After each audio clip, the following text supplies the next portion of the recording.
think that's one thing that I can take away and be satisfied with, that every time I raced, everyone knew that it was going to hurt. Yeah, So you were going to hurt. Yeah, I was going to hurt them. Everyone else was going to hurt. Yeah.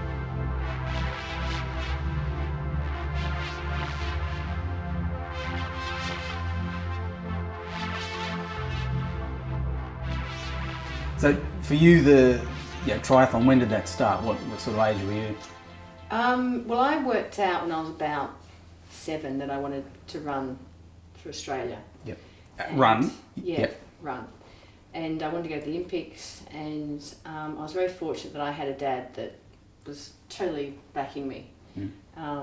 So Dad sort of said, have a look at triathlon, do a triathlon, a bit of cross training. And there was a triathlon down at Elwood a couple of weeks later. And so I went down. I thought, I won't do any training. I can swim. I did house sport at school. Yeah. I can ride a bike. You know, I've ridden 20k before. Yeah. And I know I can run.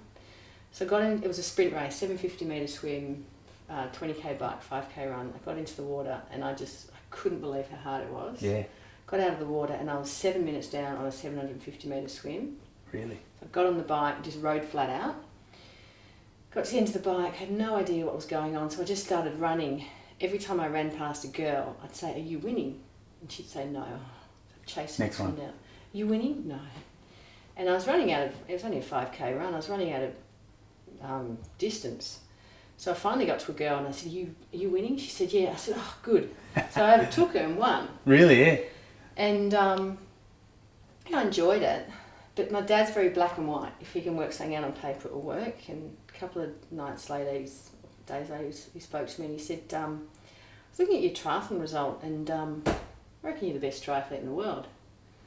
I said, "Oh, how did you work that out?" And he said, "Well, international racing, you have to double the distance. Yeah. So you have to swim twice as far, bike twice as far, and run twice as far." Yeah.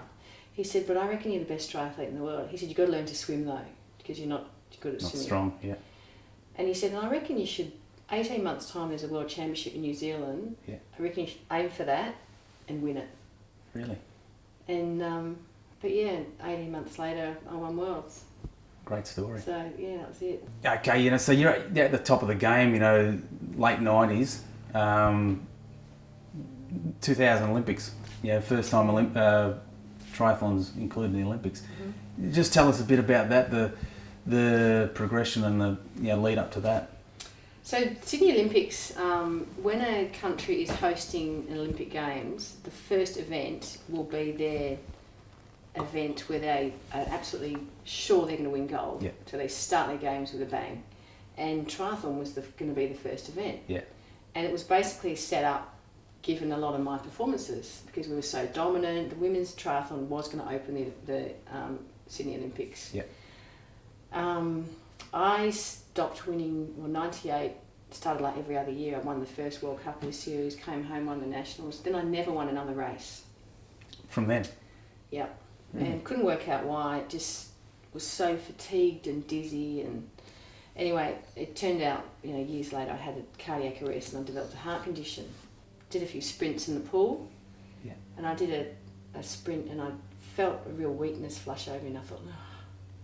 And then this time my heart felt like it was racing in my chest. Yeah. And I thought, it feels like I'm having a panic attack. Don't tell me I've lost it that much. Yeah. So I made myself finish the session, but I was running out of breath, and it's really quite hard to swim in cardiac arrest. I'll take your word for it.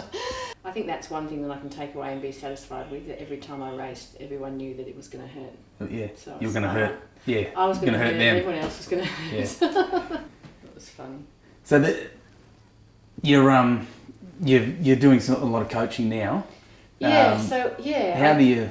Triathlon's a unique sport in that there are so many weekend warriors. We call them age groupers. Yeah. And these guys, they have the best equipment. They are so diligent in their training, so passionate about fitness and being fit. And I just think a large proportion of the advice they're given in coaching is overpriced and rubbish. Mm. And so I thought that if I could create an online system that developed training programs according to each individual's sort of current levels of fitness, and made it I don't know, more than half, Yeah. less than half the price, and very sort of instant sort of feedback if you use your Garmin devices and your GPS devices. Yeah, it would just provide a sort of training system that make it fun, make it more reasonably priced, because it shouldn't be so expensive to want to be involved in sport. It shouldn't, but that's great that someone like yourself has taken that on, and actually putting it out there. I think we've covered a lot of great topics there, Emma. I really appreciate your honesty on a lot of those topics. I'm sure it was a tough time to deal with, but I found it very intriguing, and hopefully everyone that watches will do the same. Hope so. So thank you. Thanks a lot. Thanks.